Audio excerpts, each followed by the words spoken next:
get sound in this microphone. Good evening. Oh, nope, not yet. Yes, yes. Welcome back. We're a couple minutes behind schedule. Vivek Ramaswamy is here.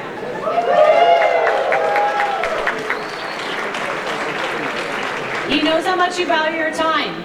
He'd like to talk to you for a few minutes before the debate so that we can really dig in the debate. It's going to be a short but spicy talk, and I think we should let him do it. Vivek Ramaswamy is an American business leader, New York Times best-selling author, and former top 2024 Republican U.S. presidential candidate.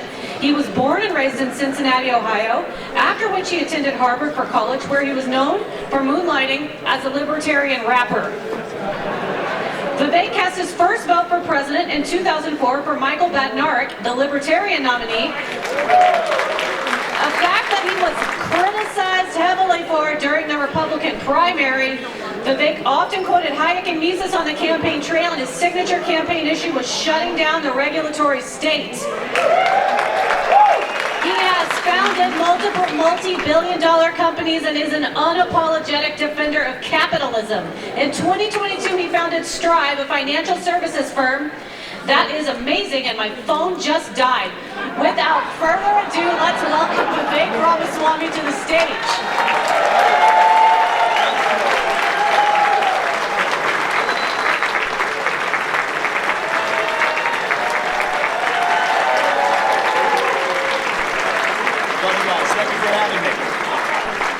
It's good to be here. I got to tell you that Libertarian rapper career, my stage name used to be Vivek. I don't know. You got a sense for how well that worked out. I took the next logical step after being a successful rapper, which was becoming an analyst at a biotech-focused hedge fund, where I worked for 7 years. So it was a short-lived career, but it was good. I will say I am probably unique amongst candidates who have run for the Republican nomination for U.S. President, in that I have voted as many times for a Libertarian for U.S. President as I have for a Republican. And look, I'll be take this off here. I'd like to hold this mic. It's a very formal podium for a Libertarian conference here. Things have changed around here, I think. The truth is, I've been skeptical of both major political parties for a long time. Republican Party, Democratic Party. I'm skeptical of any third parties. I'll get to that in a second as well. I'm skeptical of the modern Democratic Party. Let's start with that.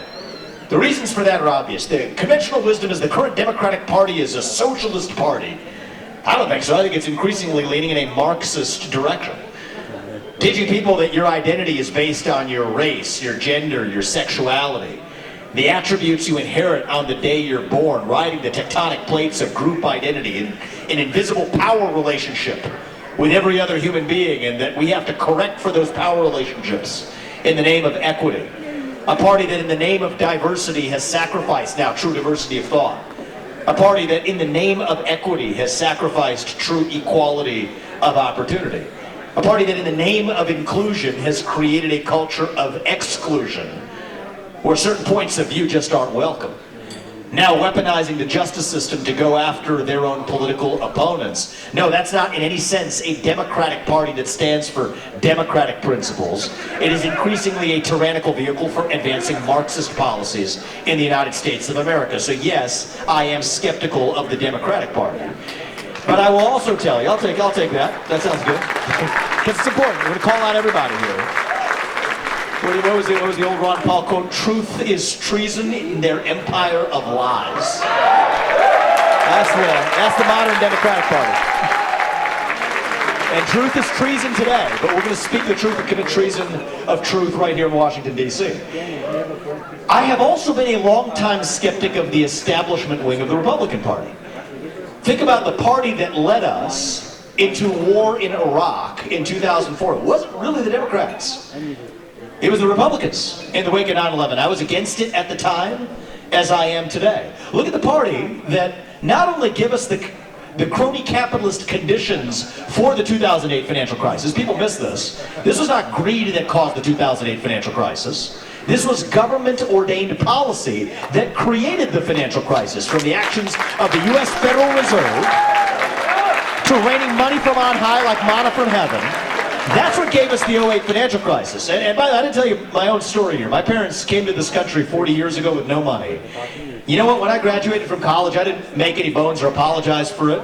I did not focus on anything else other than winning through the system of free market capitalism. So I joined a hedge fund in '08. Bad year to get a job in New York City, turns out. But we saw what happened. Even worse than the lead up to that financial crisis was actually the bailouts using our own taxpayer money to bail out financial institutions that made well for themselves when times were good, but expected the taxpayer to bail them out when the times went bad. Yet who did it? It wasn't the Democratic Party. It was the same party that led us into the Iraq War. It was the same party that had actually supported many of the policies that gave us that crisis, including a U.S. Federal Reserve policy in the first place, that then bailed out those same financial institutions. So yes, I am also skeptical of a long-standing tradition in the Republican Party to engage in crony capitalism as well. And we're going to come back to this because I worry that that ghost of Dick Cheney is trying to resuscitate itself in certain corridors of the modern Republican Party. So I'm skeptical of the Democratic Party. I'm skeptical of the historical establishment wing of the Republican Party. I know you all heard from RFK Jr. earlier today. And I'm just going to be calling it out like I see it across the board, 360 degrees here. I respect his commitment to medical freedom, something that many of you in this room share as well. I will first acknowledge that. Gotta respect somebody who stands for actual medical freedom. But RFK Jr. is in no sense a libertarian in any meaningful sense of the word. I mean, the fact is, you cannot say you support free speech in this country if you also have, even in the past, advocating for imprisoning those who have spread climate disinformation. The Second Amendment is not a recommendation, it is a right. And I'm going to say this, call it like it is. I am proud to be not only the only Republican candidate who came to PorcFest this year, but also to be the only presidential candidate of any party that did not require people to disabuse themselves of their Second Amendment rights in order to enter those grounds either. And I don't think that you're a libertarian if you behave like the other side. I'm glad he's skeptical of the government narrative on vaccines, but he's completely imbibing the government narrative on climate change. I'm glad that he supports actual medical independence, but the fact of the matter is somebody cannot oppose nuclear energy in this country and support an expansion of the regulatory state on grounds of environmentalism or consumer protection and in any way pose as a libertarian. It's just a fact of the matter. So I don't really bend the knee to one particular political party or another. Democrat Party, Republican Party. I respect some elements of what everybody has to say in respecting freedom, but RFK is in no sense a libertarian either. But I want to actually call out not everybody else who isn't in this room, but to ask a hard question to this room. Because I think the Republican Party, I have said this, is at a crossroads. I'll say a word about this, but then I'm going to come to this room. The Republican Party's at a crossroads. We face a choice. Right now, it is a choice, a fork in the road in the conservative movement between resuscitating that ghost of Dick Cheney, reviving a post-9/11 surveillance state. Back then it was the Patriot Act. Today what is it? It is the expansion. It's not the renewal of FISA 702. It is the expansion of FISA 702. That's what Republicans are rooting for by large numbers today. The same party that took us into the Iraq War is now forking over more of your own taxpayer dollars to Ukraine. So one fork in the road for the Republican Party is to go the way of Dick Cheney of the past. Yet the other path that's now emerging as the fork in the road is to go in favor of what they will call industrial policy, but what increasingly looks and smells like a right-wing version of an anti-state. And I don't support that either. The right answer there is none of the above. What is the right answer? The right answer has to do with the people who are in this room. That's the right answer. It's a false choice between the new crony capitalism, the new right-wing nanny state alternative to the left-wing nanny state. I say no to that. I also say no to the Dick Cheney neoconservative vision of yesterday. But the right path forward, and that's why I'm here today. That's why I'm here today actually has to do with those of you who are in this room right now. Because you too face a fork in the road. There's a hard question for this party right here to ask itself, the Libertarian Party, which is, what is your goal in 2024? Why are we here? Is it to seek out another best case scenario? Speaking hard truth 360 degrees, I can't do it I'm not going to stop doing it now. Is it to get 3% as a stretch goal, which would be a great outcome for the Libertarian Party compared to 1% of the last time around? Is that the goal?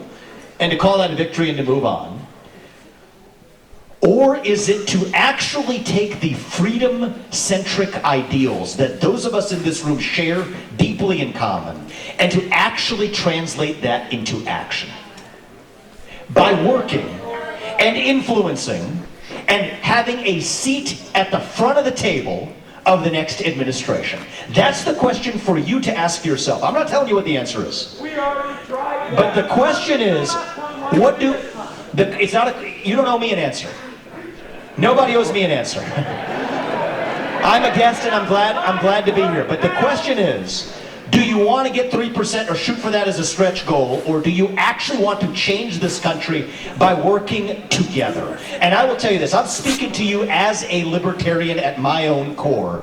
I have gotten to know Donald Trump over the course of the last several years and the last several months. And you're going to hear from him tomorrow night. And the question is, do you want to influence the next administration or don't you? That is the question for this room to ask. And my thesis for you, you believe it? You all get to speak your mind, I respect that. Libertarians in the room got to speak up. But now the question is, how do you get it done? I believe the future of this country depends on a libertarian nationalist alliance that will save this country. That's what I believe is required. And my challenge to you is, how do we work together to actually restore free speech in this country? So you get to speak your mind as long as I get to in return. How do we actually restore religious liberty in this country? So you are free to worship, if you wish to worship, how you want in this country. How do we work together to restore the actual Second Amendment, not as a recommendation, but as a right in this country? How do we put an end to a central bank digital currency once and for all in the United States? How do we end the Federal Reserve's failed policies and bring competition to the dollar in the United States of America? No, I love it. How do we shut down the three-letter agencies that populate this infested cities in Washington, D.C.? We're not just reforming it.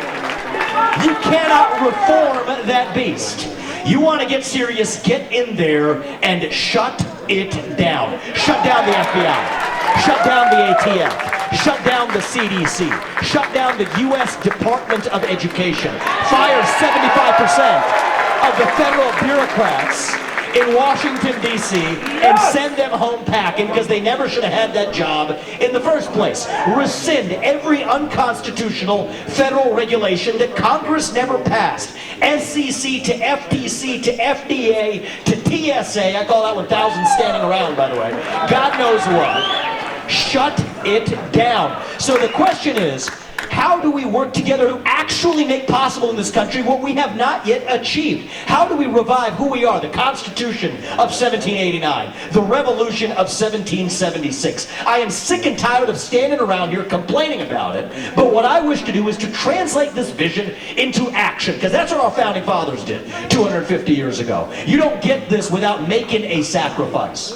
It's easy to pat yourself on the back and say you say the right things, but if you want to translate it to action, this is our moment to do it. You want to end foreign wars? Great. End foreign aid to every other country around the world that doesn't advance U.S. taxpayer interest. Flatten the tax code while we're at it. Exit the UN. Stop funding the WHO. This is within reach, my friends. And everything I'm telling you, this isn't new for tonight. This is what I've been saying for the last year across the presidential campaign trail. But how do we translate vision to reality? Are we people of words or are we people of action? That is the question before us right now. Well, who's going to get it done? That's the question for you to ask yourself. You don't owe me an answer to that question. You owe yourselves and this country an answer to that question. And I'll tell you this, 2 core principles going forward in this country.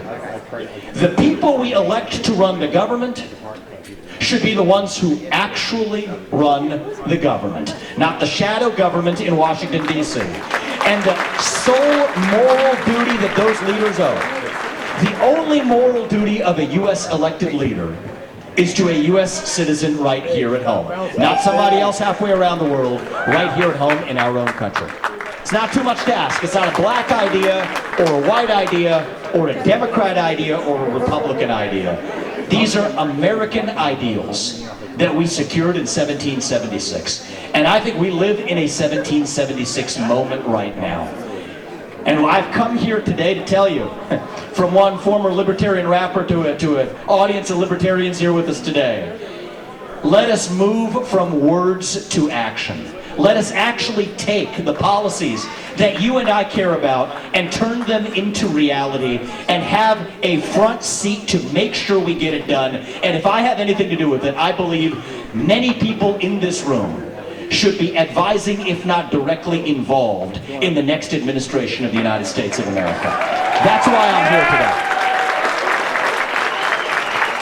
So do what is right for America, fight for our Constitution, make George Washington proud, make Mises proud, make Hayek proud. That's how we make America great again. That's why I'm here tonight, and I'm looking forward to talking to my friends Dave Smith and Clint Russell. Let's get them out of here. Thank you guys. God bless you and your party, and may God bless our United States of America.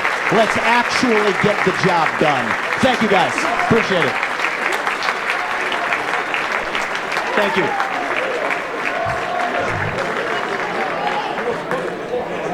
You said it. Who said that? Free Ross, pardon Assange, and Snowden deserves to come home.